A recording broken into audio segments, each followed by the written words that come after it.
नमस्कार, आप देख रहे हैं लोकतंत्र। आपके साथ मैं हूं घनश्याम उपाध्याय। लंबित मामलों का बोझ देश की न्यायपालिका के लिए एक चिंता का विषय है। देश में लंबित केसों की संख्या 3.5 करोड़ से ज्यादा है। हाईकोर्ट्स और निचली अदालतों में लाखों की संख्या में केस पेंडिंग हैं, जिन्हें सुनने और निपटारे की जरूरत है। इन हालात में लोगों को न्याय तक पहुंच उनकी बाधित हो रही है। न्यायालयों में जजेस के रिक्त पदों को इसका एक कारण माना जा रहा है। बढ़ते लंबित मामलों पर सुप्रीम कोर्ट के सीजेआई बोबड़े ने चिंता जाहिर करते हुए कहा कि हाई कोर्ट में लंबित मामले नियंत्रण से बाहर हैं। उत्तर भारत में 30 वर्षों से अधिक सिविल ही नहीं, आपराधिक मामले भी लंबित हैं। इन लंबित मामलों को नियंत्रित किया जाना चाहिए। कोर्ट ने मामले में गाइडलाइन बनाने की जरूरत पर जोर दिया। सीजेआई ने एडहॉक जज की नियुक्ति की बात कही। जाहिर है कि लंबित मामलों को निपटाने के लिए जजेस की जिस संख्या में जरूरत है वो पर्याप्त नहीं है। अगर जजेस की नियुक्ति युद्ध स्तर पर होनी जरूरी है तो न्यायालय को अपनी कार्यप्रणाली को भी दुरुस्त करने की जरूरत है।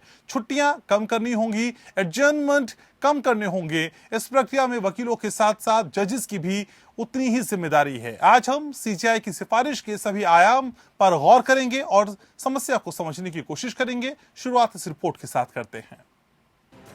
न्यायपालिका में जजों के खाली पदों की वजह से लंबित मामलों के बढ़ने को लेकर सुप्रीम कोर्ट ने चिंता जताई है। चीफ जस्टिस ऑफ इंडिया ने कहा है कि हाई कोर्ट में लंबित मामलों के नियंत्रण से बाहर है। उत्तर भारत में 30 साल से तमाम सिविल ही नहीं, आपराधिक मामले भी लंबित हैं। प्रधान न्यायाधीश ने कहा है कि लंबित मामलों को नियंत्रित किया जाना चाहिए। हाई कोर्ट में लंबित मामले कंट्रोल के बाहर हैं। उन्होंने कहा कि 15-20 साल पुराने मामलों का जजों को जल्दी निपटारा करना चाहिए। सुप्रीम कोर्ट ने केसेस को कम करने के लिए गाइडलाइन बनाने की बात कही है।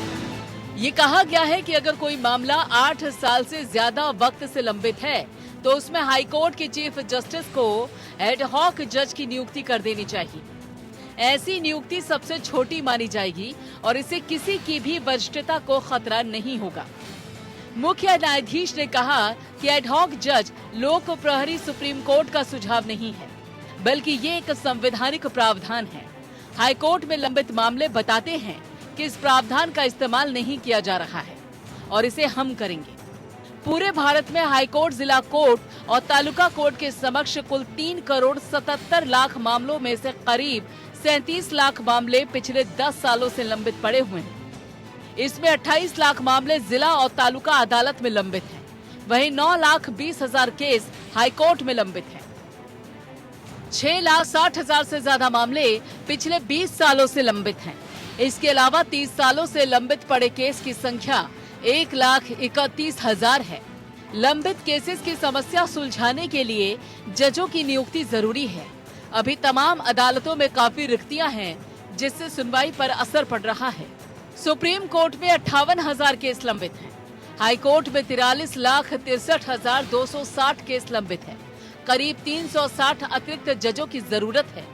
निचली कोर्ट में 3 करोड़ 4 लाख केस लंबित हैं। करीब 8,150 अतिरिक्त जजों की जरूरत है। कुल लंबित केस 3 करोड़ 5 लाख से ज्यादा है। देश में इलाहाबाद हाई कोर्ट ऐसा कोर्ट है जिसमें सबसे ज्यादा 7,30,305 मुकदमे लंबित हैं। वहीं निचली अदालत में लंबित केसेस में से उत्तर प्रदेश 7 करोड़ 47,08,043 केस सबसे आगे हैं। 10 राज्य यूपी, बिहार, मध्य प्रदेश, गुजरात, दिल्ली, तमिलनाडु, कर्नाटक, राजस्थान, महाराष्ट्र आदि में जजों की सबसे ज्यादा रिक्तियां 78% हैं। न्यायपालिका की उत्पादकता बढ़ाने के लिए अदालतों में छुट्टियां घटाने और न्यायाधीशों की नियुक्ति करने का सुझाव है। अदालतों में काम के दिवस बढ़ाने पर कहा गया है। सुप्रीम कोर्ट साल में 190 दिन, हाई कोर्ट 232 दिन और निचली अदालतें 244 दिन काम करती हैं। अगर सुप्रीम कोर्ट और हाई कोर्ट में कार्य दिवस बढ़ाए जाएंगे तो इससे इन अदालतों की उत्पादकता तो बढ़ेगी। Bureau report.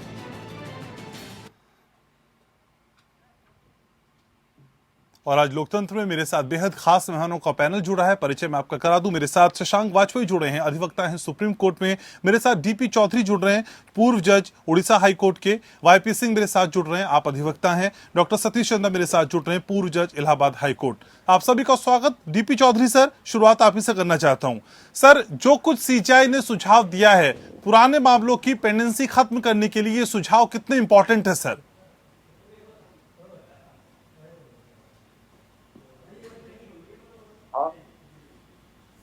चौधरी सर, सुन पा रहे हैं आप मुझको?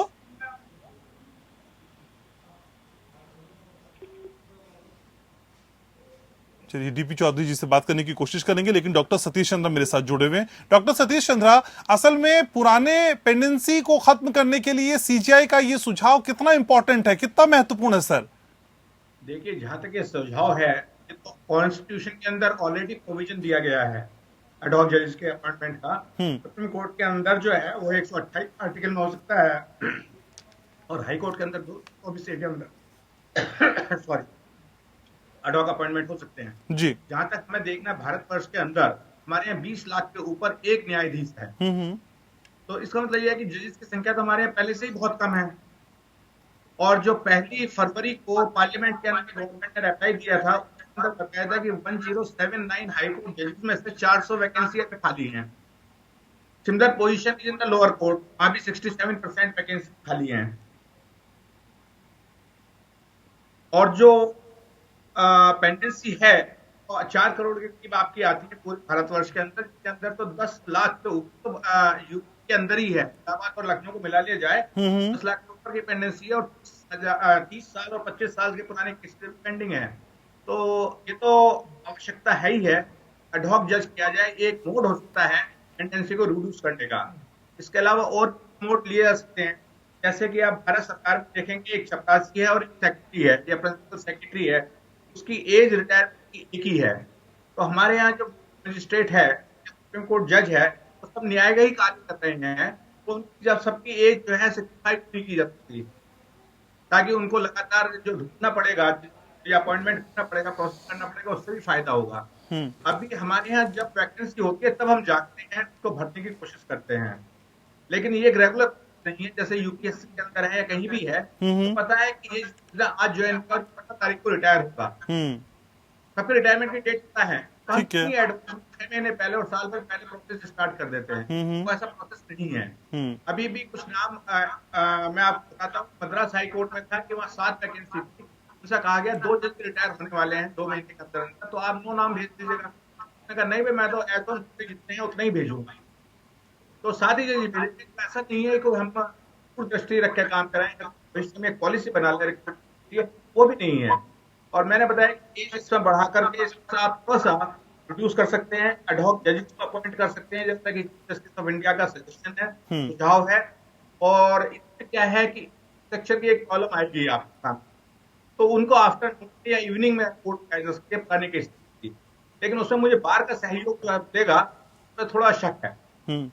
तो बार में जो एडवोकेट है वो तो चाहते हैं कि कंटिन्यू चलता रहे, कभी निमटे ही नहीं, ताकि उसका तो जो भी आएगा क्लास कुछ दे के ही जाएगा। तो लेकिन हमें अपना अपनी तरफ से थोड़ा स्ट्रिक्ट होना पड़ेगा, तो हम इवनिंग में नाइट के अंदर इसको कर सकते हैं। ठीक है सर, ताकि पूरा इस्तेमाल कर सकें।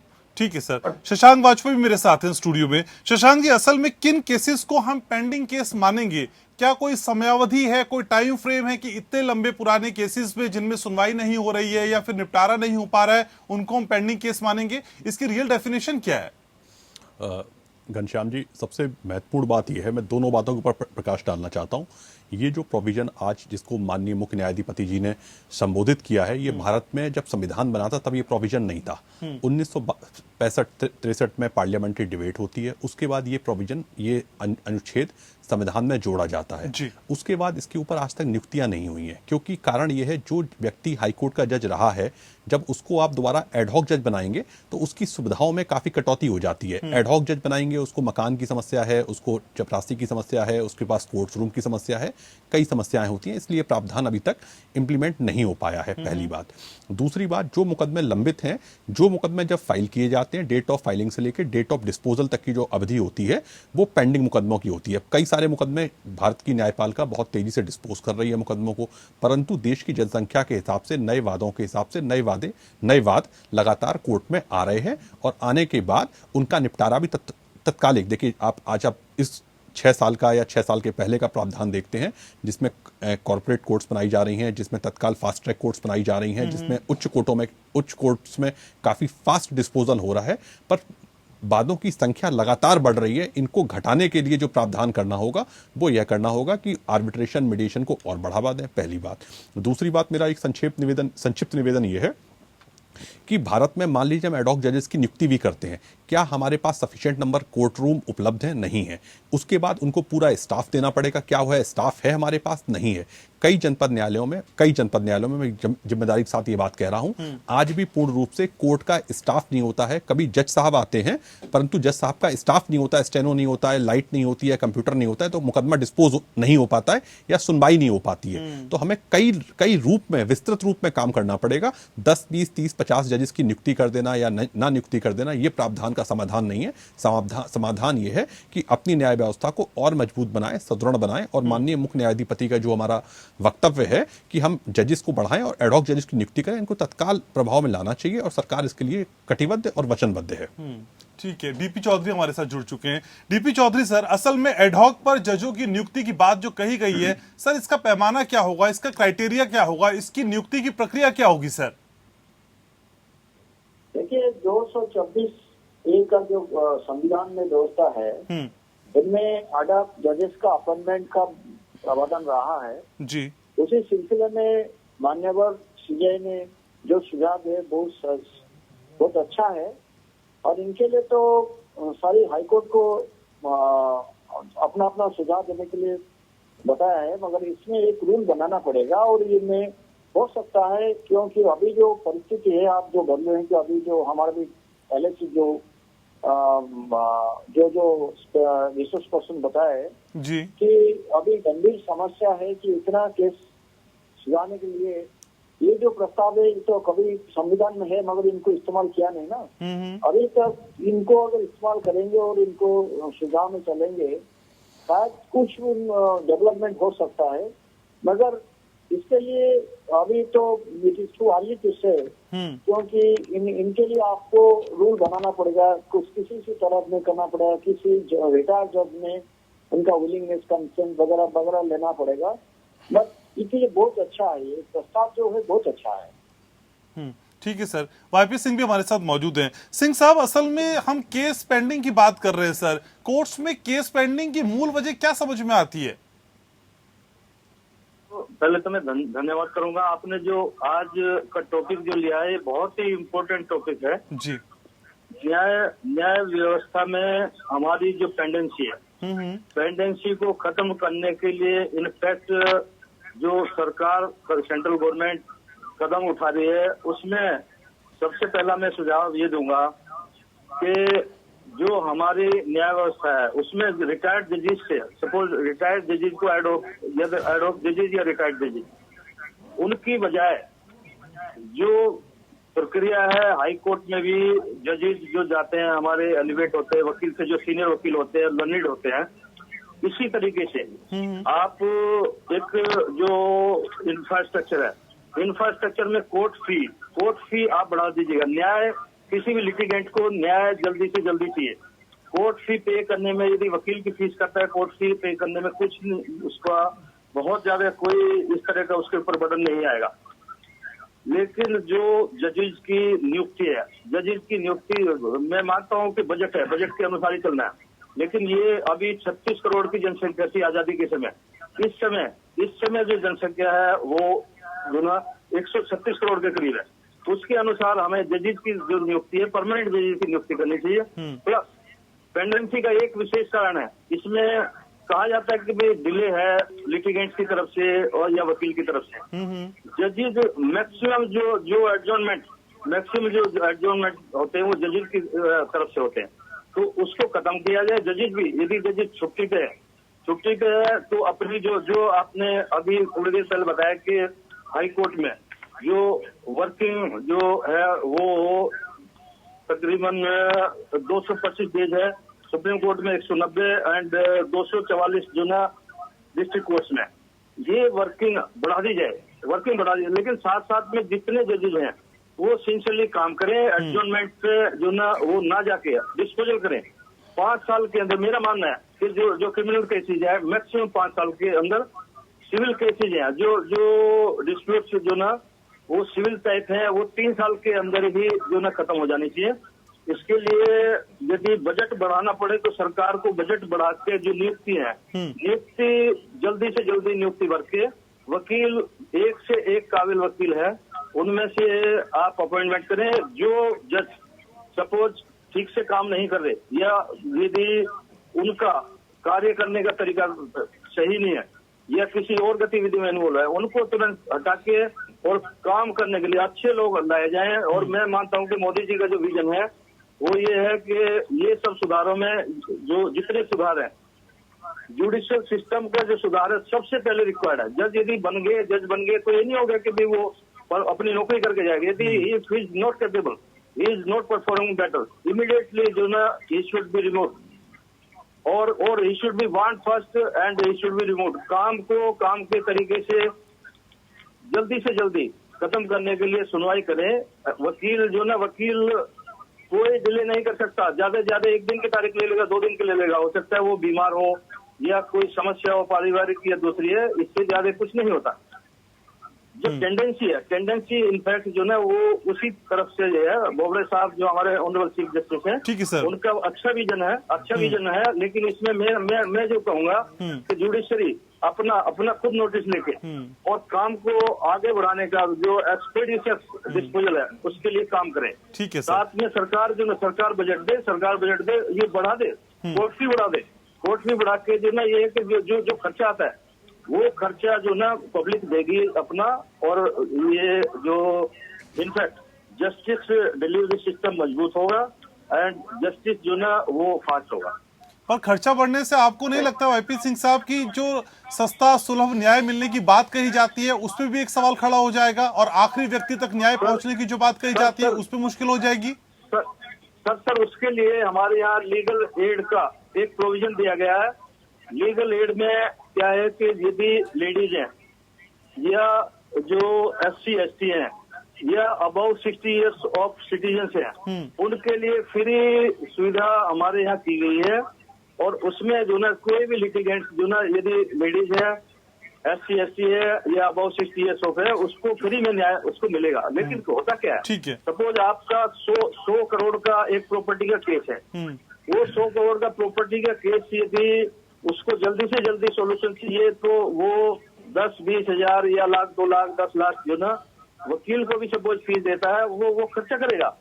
लेकिन इनफैक्ट जो इंफ्रास्ट्रक्चर है वो जल्दी से जल्दी मजबूत होके और ये जस्टिस डिलीवरी सिस्टम को जो स्पीड करने के लिए, इसमें मैं मानता हूँ कि ये विजन है मोदी जी का और वो जरूर कामयाब होंगे। हमारे माननीय जो ये क्या नाम लॉ मिनिस्टर हैं श्री रविशंकर प्रसाद जी, बहुत ही जो गंभीर है वो इस मामले में करेंगे। ठीक है, तो आप कह रहे हैं कि इस तरह के सुझावों पर अमल किया जा सकता है। सर आप मेरे साथ रहिए, डॉक्टर सतीश चंद्र मेरे साथ हैं। डॉक्टर सतीश चंद्र, CCJI ने ये भी स्पष्ट किया कि ये विचार जो उनकी तरफ से है वो किसी बेंच या याचिकाकर्ता का नहीं है, ये एक संवैधानिक प्रावधान अनुच्छेद 128 है। सर ये जो संवैधानिक प्रावधान 128 है इसकी व्याख्या मेरे व्यूवर्स के लिए करिए सर, आखिर ये क्या कहता है? देखिए 128 जो है ये कहता है कि सुप्रीम कोर्ट के अंदर एडहॉक अपॉइंटमेंट किया सकता है, और जो इसी का है 224A वो कहता है हाई कोर्ट के अंदर एडहॉक अपॉइंटमेंट किया सकता है। प्रोसीजर वही होगा जो रेगुलर अपॉइंटमेंट का है, यानी chief justice concerning high court with the collegium consent से नाम भेजेगा और अपना ये कॉलेजियम यहाँ क्लियर करेगा, प्रेसिडेंट को ओके करेगा, तब जाकर वो अपॉइंटमेंट होगा। तो प्रोसीजर तो इसके अंदर वही है जो रेगुलर का है। अब सवाल आता है कि आपका पेंडेंसी का कैसे इसको और कम किया सकता है। तो एक सजेशन है कि एडहॉक जज को अपॉइंटमेंट किया जाए। दूसरा सजेशन मैंने दिया था कि जो है रेगुलर रिक्रूटमेंट किया जाए और जज की एज बढ़ाई जाए। इसके अतिरिक्त मेरा एक सजेशन और है कि जो हमारे यहाँ पेंडेंसी पड़ी हुई है उनकी बंचिंग की जाए बंचिंग का मतलब एक लाइव केसेस जो है उनको एक साथ रखा जाए और उसको निपटाया जाए। सपोज कीजिए कि एक एसएससी है या आपका इंटरनेशनल केस है और 5 साल से चल रहा है एक इश्यू को लेकर, तो उनको बंच कर दिया जाए और एक हिस्से में वो निकल जाएंगे। अब आपके 26 जनवरी को हंगामा हुआ लाल किले के ऊपर और उसमें डिफरेंट बॉर्डर्स के ऊपर भी हंगामा हुआ, तो उनको अलग अलग कोर्ट में भेजें या पंजाब हरियाणा हाई कोर्ट में, यूपी हाई कोर्ट में, दिल्ली हाई कोर्ट में भेजें या लोअर कोर्ट में भेजें, उसका अच्छा है कि उनके लिए एक कोर्ट बना करके सारे केसेस एक साथ निपटा दिए जाए या सबको एक जगह ट्रांसफर करके पंच कर दिया जाए। तो सब में नेचर ऑफ ऑफेंस जो है वो सिमिलर है। तो इसके अतिरिक्त जो है आप ये कर सकते हैं फैमिली कोर्ट के अंदर, देखिए जब आपका चलता है हस्बैंड वाइफ के बीच में, 498 आता है आईपीसी का, डावरी एक्ट आता है सेक्शन 34, इसके अलावा 24 आता है जो है उसको खर्चा लड़ने के लिए 25 सीआरपी है, तो अलग अलग कोर्ट में चलते हैं। आफ्टर फैमिली कोर्ट का जो जज है वो एडिशनल जज तो है, एडिशनल जज के रैंक का आदमी है, तो सारे केसेस को नहीं एक जगह इकट्ठे करते जाते हैं ताकि वो उनको डिस्पोज कर सकते हैं, एक साथ ही डिस्पोज कर सके उसको। तो इस तरह से आप बंचिंग करेंगे, उसका आप ग्रुपिंग करेंगे, मैं समझता हूँ काफी कुछ होगा। ठीक है सर। ये है तो जज आउट लेता है, सब कुछ लेता है, लेकिन तो ये कहीं वो लेता कि मैं काम करूंगा। इंस्टांसेस हैं जिसने काम ही नहीं किया तो सुप्रीम कोर्ट तक पहुंच भी गए, तो 3 केस डिसाइड किए।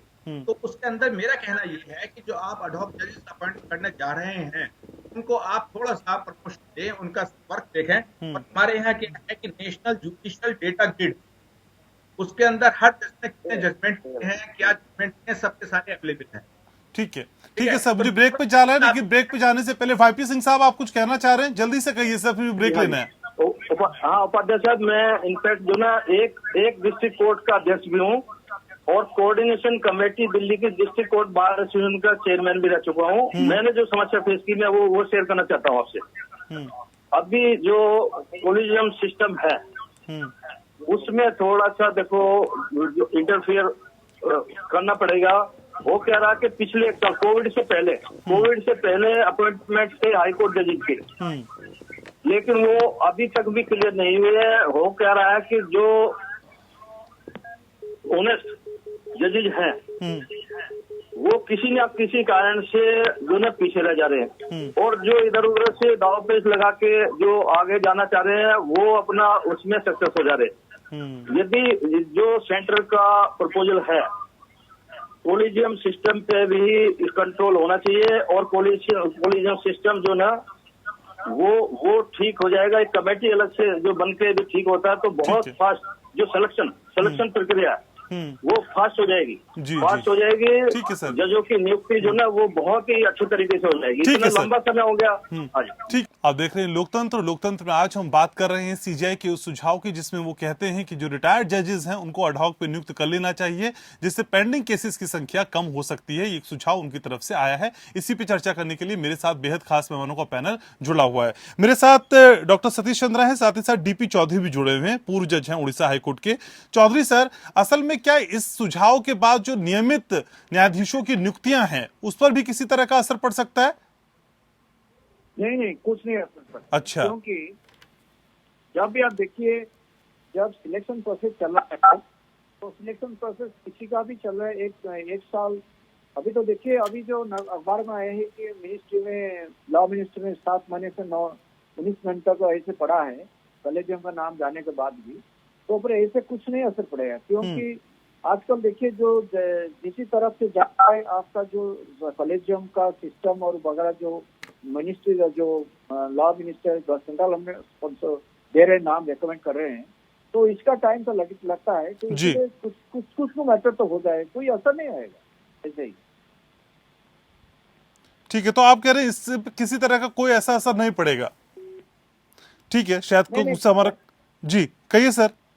नहीं, ऐसा है कि आप देखिए, it depends on the concern high court. आपका देखिए, अगर हमारा हाई कोर्ट में 50% अबव वैकेंसी है तो नाम जब भी जाएंगे तो फिर उससे सब नाम अगर ऐसे आएंगे तो ऐसे नहीं है ना। तो मेरा ख्याल से अगर किसी हाई कोर्ट में 2-3 जज ऐसे रिटायर्ड जज बैठ जाएंगे और डिस्पोजल करेंगे, कुछ तो हो सकता है डिस्पोजल। और जिस टाइम आपका कुछ जज आएंगे, रेगुलर जज आएंगे, वो भी चलाएंगे। इसमें एक काम है एक्चुअल डिस्पोजल करना है, क्योंकि आपका जो महीने साल भर पड़ा है जो केस ना, उसका थोड़ा बहुत डिस्पोजल हो जाएगी, तो अच्छा तरीका है। जी ठीक है सर। मेरे साथ शशांक वाजपेयी भी बने हुए हैं। तो शशांक, असल में एडहॉक जजों की नियुक्ति, इसका पूरा प्रोसेस कितने समय में नियुक्ति हो जाएगी, और इनकी नियुक्ति के बाद असल में केस कितने खत्म हो सकते हैं, खत्म नहीं भी हो सकते तो कम कितने हो सकते हैं? देखिए, ये बताना तो बहुत मुश्किल है नियुक्ति कितनी देर में हो जाएगी या कब होगी, क्योंकि ये सरकार का पूर्ण रूप से विवेकाधिकार है। जब उसका नाम भेजा जाता है, नाम भेजने के बाद विभिन्न प्रक्रियाओं के तहत, चाहे सुप्रीम कोर्ट से, लॉ मिनिस्ट्री से, प्राइम मिनिस्टर ऑफिस से और कंसर्न राज्य से स्वीकृति ली जाती है। स्वीकृति लेने के बाद एक पूरा प्रावधान है, उस प्रावधान के बाद नियुक्ति होती है। हाँ, ये बात अलग है, परंतु दूसरा जो सवाल है वो बहुत महत्वपूर्ण है कि अगर इनकी नियुक्ति हो जाती है तो कितने केस डिस्पोज किए जा सकते हैं। ये इसके लिए आज ये कहा जा सकता है, अगर हमारे पास ज़्यादा संख्या में एडहॉक जजेस या जजेस होंगे तो निश्चित रूप से केसों का निपटारा बहुत जल्दी होगा।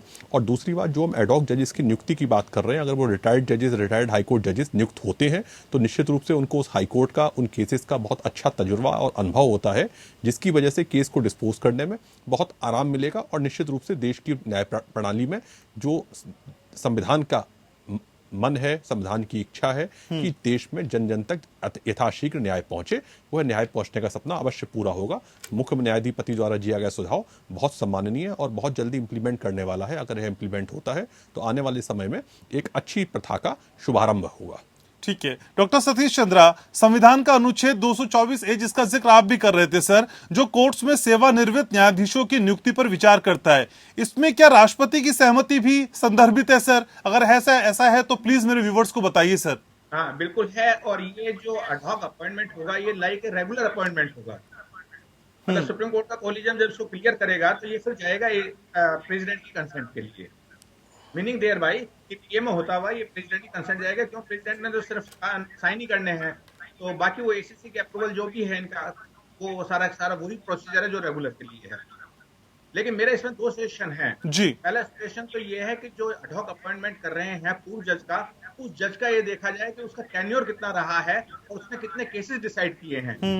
उसको डिवाइड करके एक एवरेज ले लिया जाए, लगभग कि वो काम करने वाला जज भी है नहीं है, वो परफॉर्म कर भी पाएगा नहीं कर पाएगा, उसकी हेल्थ कैसी है। दूसरा सजेशन ये है कि वो जज कहीं से भी रिटायर हुआ हो, जहां वो सेटल है, उस हाई कोर्ट में उसको अपॉइंट किया जाए। सपोज कि गुजरात का एक जज है, बॉम्बे का एक जज है और दिल्ली के अंदर सेटल है, तो उसको दिल्ली हाई कोर्ट में दिया जाए, तो आपकी रेजिडेंस की प्रॉब्लम बिल्कुल खत्म हो जाएगी, क्योंकि तो ऑलरेडी रह रहा है वहां। तो एक ये मेरा सजेशन है कि उसको जो है, जहां वो सेटल्ड है, जहां उसका रेजिडेंस है, उसको वहां अपॉइंट किया जाए।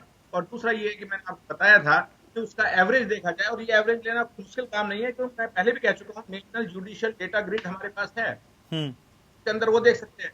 दूसरा, जो अच्छा काम करने वाला व्यक्ति है, जो नंबर प्रपोजल देने वाला व्यक्ति है, उसको हमें रिवार्ड के रूप में उसको एक्सटेंशन दे सकते हैं, या अच्छे जो रेगुलर जजेस हैं वो अच्छे हाईकोर्ट में पोस्ट किया सकता है कि हमारे नॉर्थ ईस्ट के अंदर जो हाईकोर्ट हैं उसके अंदर काम कम है, तो जो काम नहीं कर सकते रेगुलर हाईकोर्ट के जजेस, उनको वहां ट्रांसफर किया सकता है जी। तो उसका पारितोषिक तो मिलना ही चाहिए ना, हार्ड वर्क करने का। ठीक है। ठीक, जज के लिए वो है कि उसका एक्सटेंशन किया जाए, उससे वो किया जाए। और दूसरा, हमें जो है अपना थोड़ा और प्रोसीजरल देखना पड़ेगा, जैसे कि आपका इवन सीपीसी है, सिविल केसेस के अंदर तो मिसलेनियस एप्लीकेशन लगाते हैं, वो नंबर ऑफ एप्लीकेशन लग सकती हैं, उनको रेस्ट्रिक्टेड किया जाए, एक एप्लीकेशन अलाउ की जाए, यानी कि एक खारिज हो दूसरी आ गई, और वो लगातार चल रहा, पहले एप्लीकेशन डिस्पोज ऑफ की, मेन सूट का तो पता नहीं का वो कब आएगा कब नहीं आएगा। तो दूसरा ये सेशन है। तीसरा ये है कि पूरी अदालत जो डिपेंड करती है, या जो सिस्टम डिपेंड करता है, वो करता है स्टे के ऊपर और बेल के ऊपर। क्रिमिनल केस के अंदर बेल चाहिए और सिविल केस के अंदर स्टे चाहिए, तो ये जो चलता रहेगा।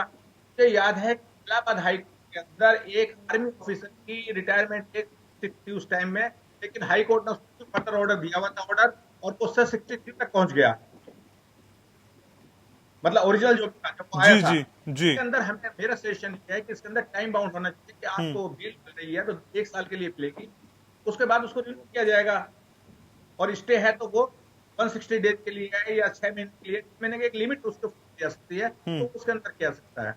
तीसरा लास्ट मेरा कहना ये है कि जो ये वकीलों की स्ट्राइक है, इसमें देखना पड़ेगा। तो यूपी के अंदर देखिएगा कि 126 डेज के अंदर कम से कम 110 दिन तो हमारे स्ट्राइक चले गए, और अभी भी इलाहाबाद हाईकोर्ट आज बंद है स्ट्राइक के चक्कर। तो उसको हमें थोड़ा करना पड़ेगा। ठीक है, तो ये अहम सुझाव सर आपकी तरफ से आए हैं। मेरे साथ वाईपी सिंह भी हैं। वाईपी सिंह साहब, क्या ये मान लिया जाए कि अब हम उस स्थिति से जूझ रहे हैं जब हम कह सकते हैं कि लंबित मामलों का जो नियंत्रण था वो हमारे हाथ से पूरी तरह से निकल चुका है, जल्द ही कोई उपाय नहीं किए गए तो स्थिति और खराब हो सकती है? जी जी जी जी जी, इसमें मैं ऐड करना चाहूंगा उपाध्याय साहब जी। एक तो जो हमारे पास में जो चेक बाउंस के केसेज हैं, एनआई एक्ट जो ना 138 के, जी। वो देश में धीरे धीरे क्या हो रहा है कि वो अपने मिलने वालों को, अपने संबंधियों को ही लोग जो ना जो ठग रहे हैं, क्या करते हैं 1 करोड़ 2 करोड़ 10 लाख 20 लाख रुपया जी ये लो चेक, और मैं ये उस दिन को ये आपका पैसा जो ना आपके अकाउंट जो मेरे अकाउंट में आ जाएगा और चेक डाल देना और ये पैसा मिल जाएगा। इस मामले में बहुत ज्यादा जो सीनियर सिटीजन है, रिटायर्ड पर्सनल हैं, वो उनके साथ में लंबी चीटिंग चल रही है। ऑनरेबल सुप्रीम कोर्ट ने भी अभी जो ना जस्टिस आर.सी. चमन साहब की जो ना रिटायर्ड जज हैं वो, तो उनकी चेयरमैनशिप में कमेटी बनाई है कि इसमें सुझाव दें। तो मेरा मानना यह है कि जो इस टाइप की जो पेंडेंसी है, पेंडेंसी को निपटाने के लिए सबसे पहले तो जो एनर्जेटिक ऊर्जा है देश की वो यूज होनी चाहिए। जो 65 साल और 62 साल जो सर्विस कर चुके, अगला चांस मिलना चाहिए। तो जो यंग जनरेशन है, एडवोकेट्स हैं, उनमें से अपॉइंटमेंट होना चाहिए और अपॉइंटमेंट होकर वो ऐसी इंटेग्रिटी के लोग हों कि भाई वो फास्ट जो उनका काम करने का तरीका, अपना भी काम करने का तरीका, वो भी बहुत स्पीडी होना चाहिए। उस तरीके से वो आने चाहिए। तो मेरा जो इसमें totally I disagree about the जो ना total 100% there should not be retired judges for this appointment. There should be young judges and dynamic judges, advocates जो ये काम कर सकते हैं। दूसरा जो ना जो चेक बाउंस का मैटर है, इसमें हमें गंभीर कॉग्निजेंस लेने की जरूरत है। इवन मैं सरकार से भी रिक्वेस्ट करूंगा कि जो करोड़ों की चीटिंग के मैटर हैं और चेक बाउंस के जरिए सपोज वो चला जाता है, बोले जी ये तो जो ना जो पैटी जो ये मैटर्स हैं, इन मैटर्स में एक तो पनिशमेंट जो 7 ईयर्स से इंक्रीज करके शुड बी जो ना एटलीस्ट एलाई जो इस तरह के अपराध हैं उन पर इमीडिएट रोक लगाने की जरूरत है सरकार को। दूसरा, इनको निपटाने के लिए मैक्सिमम 6 मंथ या 1 साल के अंदर ये मैटर निपट जाने चाहिए। लोग जो इस मामलों में जो फाइनेंशियल इश्यूज हैं, फाइनेंशियल इश्यूज में जो इंडिया की जो इमेज अब इस समय इंडिया के अंदर होती जा रही है, तो इसको काफी समय से चलती आ रही थी। इस पे इमीडिएट मुझे उम्मीद है कि ऑनरेबल पीएम साहब और हमारे ऑनरेबल लॉ मिनिस्टर जो ना इस पे कोऑर्डिनेशन लेके इमीडिएट एक्शन लेंगे। और मेरी रिक्वेस्ट फिर भी दोबारा ये रहेगी कि यदि कोर्ट फी इंक्रीज करने की जरूरत है तो कोर्ट फी इंक्रीज करके वो पेटिशनर, वो लिटिगेंट वो पे करने को तैयार है अपना एक्सपेंस, बिकॉज ये सिस्टम है, जुडिशियल सिस्टम से ही जो ना आना है, जो जस्टिस आना है वो वहीं से आना है। तो कोर्ट फी बढ़ा दी जाए तो कोई एतराज, मेरा मानना है कोई एतराज नहीं होगा। लेकिन जस्टिस डिलीवरी सिस्टम को मजबूत बना के जजेज अपॉइंट करके वो जो वैकेंसीज है, चाहे वो डिस्ट्रिक्ट कोर्ट में है, चाहे वो हाई कोर्ट या सुप्रीम कोर्ट में, इमीडिएट उस पर एक्शन लेके उसको वो भरी जानी चाहिए। ठीक है सर। डीपी चौधरी भी मेरे साथ जुड़े हुए हैं। चौधरी सर, असल में जो सरकार वर्सेस कॉलेजियम, क्या इस तरह की तस्वीर जो हम देखते हैं कि एक दूसरे की सिफारिश एक दूसरे के वहां पे जाके अटक जाती है नियुक्तियों को लेके, ये भी एक बड़ी वजह है सर? नियुक्तियां नहीं हो पाती, केस पेंडिंग हो जाते हैं। आप देखिए जो सिस्टम चल रहा है, कभी कभी लेट होता है गवर्नमेंट में, और इसको जो रिकमेंड करने में ये जो वगैरह प्रक्रिया चल रहा है इससे आते हैं, मगर ऐसे कि it is very early to say any comment, क्योंकि ये मैटर सब्जुडिस है, अभी सुप्रीम कोर्ट चल रहा है। तो क्योंकि कभी कभी गवर्नमेंट क्यों लेट करते हैं, इसके तो जवाब भी मांगा है सुप्रीम कोर्ट ने। ये तो आपने जो बताया कि रियली डिले होने से काफी अपॉइंटमेंट की किसका भी चला जाता है, कि टाइम चला जाता है, सर्विस का टाइम चला जाता है, कभी एज भी चला जाता है, ऐसे होते हैं। बट उसमें जो सिस्टम चल रहा है उसमें हम क्या करेंगे। अब देखिए अगर क्विकली प्रोसेस होंगे अकॉर्डिंग टू जैसे कि अभी आपने कलेजियम में नाम भेजा और कलेजियम सुप्रीम कोर्ट में भेज दिया उसको गवर्नमेंट उसको करने का बाद दोबारा उनको तरीका करते हैं। हाँ, सब केस में नहीं होते हैं, कभी कभी किसी किसी केस में टाइम लग जाते हैं, मगर जो भी क्लीन केस है उसको तो भेज देते हैं। बट जब भी मैटर कुछ रह जाते हैं तो रह जाते हैं ऐसे, क्योंकि उनका प्रक्रिया जो है ये इनका प्रक्रिया है। कभी कभी जाते हैं किसी फोरम में उनको, क्योंकि कभी इसका रिपोर्ट आते हैं, कभी इसका government report, state government report आते हैं, इनका तरीका दूसरा है, तो इसमें टाइम लग जाता है। तो मगर इसका टाइम इतना नहीं होना चाहिए, बट इट्स देखते हैं क्या होता है, पता नहीं। कभी कभी आपका अगर वैकेंसी 60 है किसी हाईकोर्ट का, किसी हाईकोर्ट 30 है 40 है, अगर 12 नाम और 25-20 नाम चला गया, उससे कुछ आ जाते हैं कुछ रह जाते हैं, क्योंकि आईटी रिपोर्ट आया कि फाइल चलाने में होते हैं। मेरा ख्याल से जल्दी अच्छा होगा।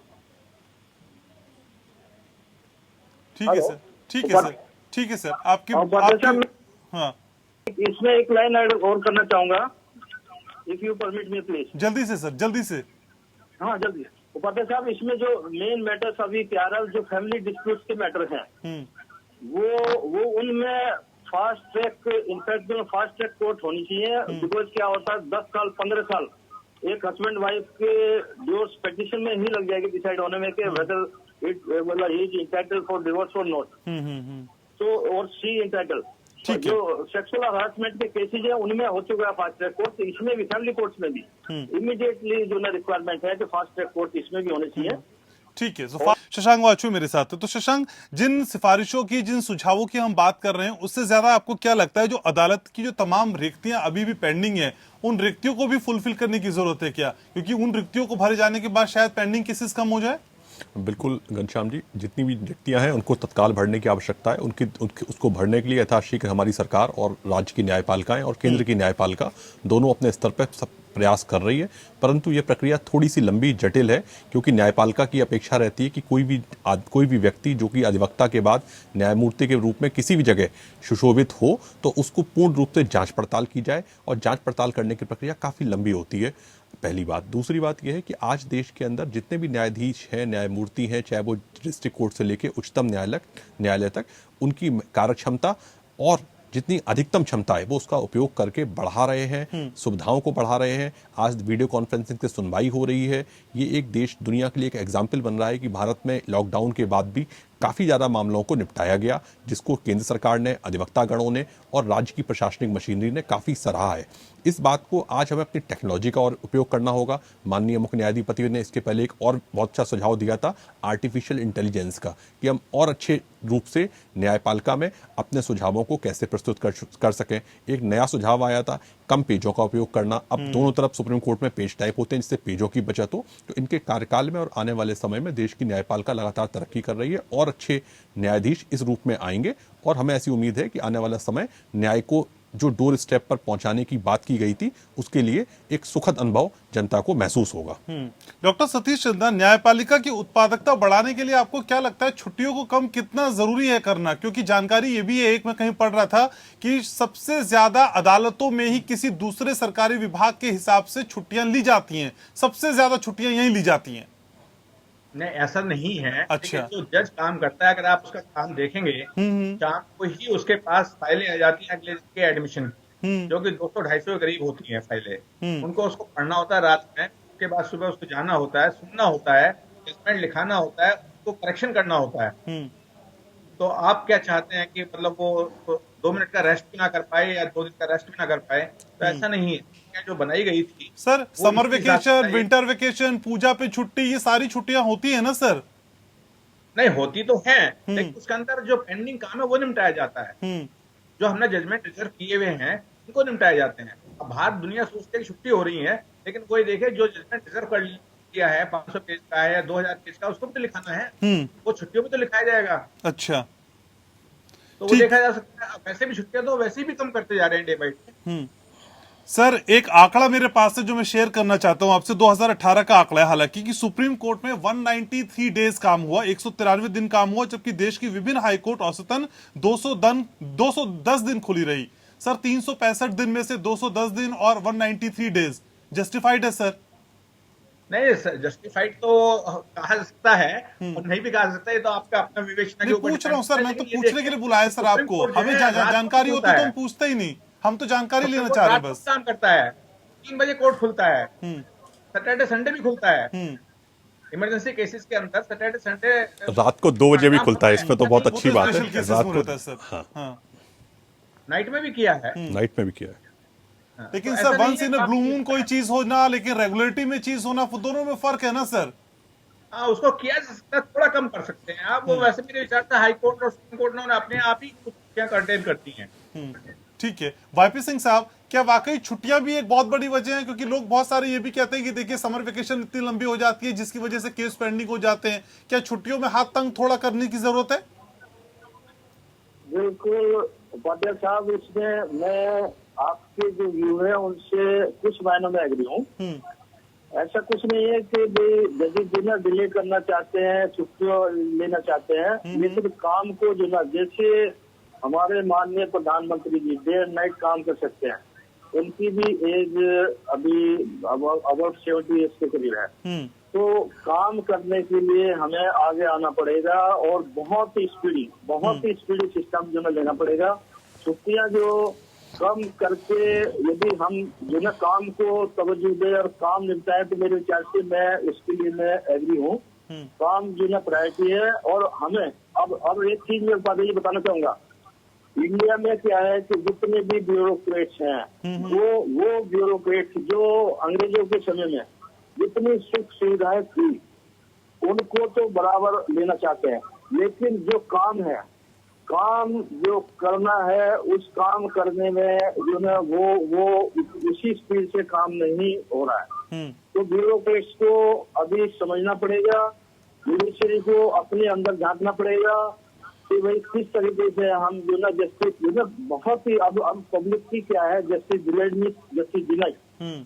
पब्लिक की जो आंखें वो जुडिशरी पे लगी रहती है और जुडिशरी पे लगना बहुत अच्छी बात है, जुडिशियल सिस्टम में विश्वास रखना बहुत अच्छी बात है। लेकिन यदि लंबे डिले हो जाते हैं 10-10, 15-15, 20-20 साल, तो उनका एक तरह से विश्वास हमें दोबारा से जो ना खोया हुआ विश्वास वापस लाना पड़ेगा जनता का।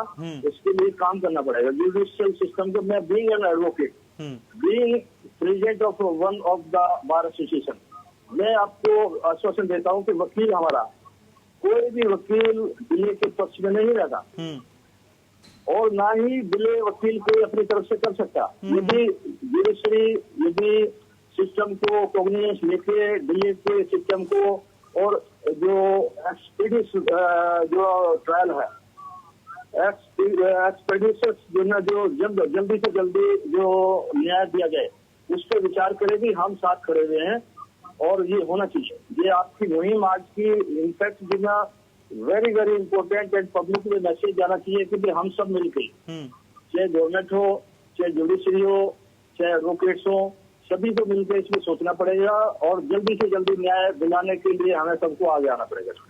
ठीक है। डीपी चौधरी साहब, कोर्ट की प्रोडक्टिविटी को बढ़ाने के लिए क्या जो एडजर्न करने की रवायत है, ये एडजर्नमेंट जो होते हैं सर, इनको कम करने की जरूरत भी है क्या? तारीख पे तारीख, इस रवायत से हमें आगे बढ़ना होगा। डीपी चौधरी साहब, आपसे पूछ रहा हूं। चौधरी साहब शायद हमारे साथ नहीं है, लेकिन शशांक हमारे साथ है। शशांक, इस सवाल का जवाब आपसे, ये जो एडजर्नमेंट होते हैं इनसे बचने की भी जरूरत है क्या? एडजर्नमेंट से बचने की जरूरत तो है ही। एडजर्नमेंट कोर्ट में कम से कम दिए भी जाते हैं। कई बार दोनों कारण होते हैं, कभी अधिवक्ता की आवश्यकता हो सकती है, कभी न्यायमूर्ति आवश्यकता हो सकती है, कभी क्लाइंट्स नहीं पहुंच पाते हैं। कई तरह की विभिन्न व्यवस्थाएं होती हैं जिनकी वजह से एडजर्नमेंट होते हैं मैटर्स में। पर जैसे कि वाईपी सिंह साहब ने कहा कि कभी भी अधिवक्ता या न्यायमूर्ति नहीं चाहते हैं कि मैटर डिले हो। दोनों लोग यही चाहते हैं कि यथाशीघ्र न्याय की दृष्टि से न्याय को प्रदान किया जा सके।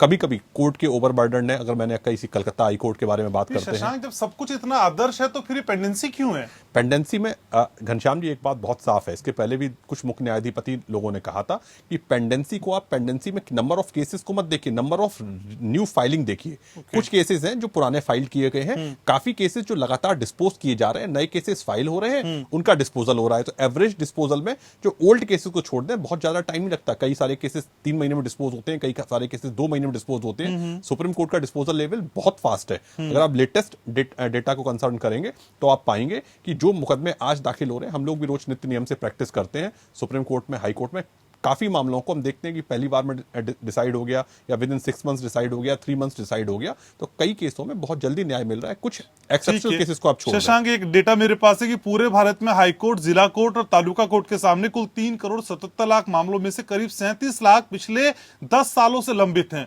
ये भी पेंडेंसी का डेटा है जो बताता है आखिर कि किस रफ्तार से केस बढ़ रहे हैं। घनश्याम जी, मैं बहुत संक्षेप में 2 बातों कहूंगा। जल्दी से कहिए, मुझे wind up बाईके करना सिंह जी ने दोनों बात कही थी। लोगों के 10 साल से मैट्रिमोनियल केसेस भी हैं, मेरे पास भी कुछ ऐसे केसेस 10 साल से पेंडिंग है। कुछ केसेस आज मेरे पास ऐसे आए जो 27 से 28 साल से पेंडिंग है। कई बार लोगों के रिकॉर्ड्स खो गए, रिकॉर्ड्स खोने के बाद इन्वेस्टिगेशन एजेंसीज चेंज हो गई, कई समस्याएं हैं। उन समस्याओं का समाधान करने में थोड़ा सा समय लगेगा। देश में आने वाले समय में आप काफी परिवर्तन देखेंगे। ठीक है, तो अलार्मिंग सिचुएशन है, यहाँ से जागने की शुरुआत होगी तो आने वाले समय में हम तस्वीर और सुखद दे सकते हैं। बहुत शुक्रिया आप सभी खास मेहमानों को आने के लिए, चर्चा में जुड़ने के लिए, अपनी राय रखने के लिए। तो लोकतंत्र में आज बस इतना ही। कल फिर हाजिर होंगे एक नए विषय के साथ। तब तक के लिए नमस्कार।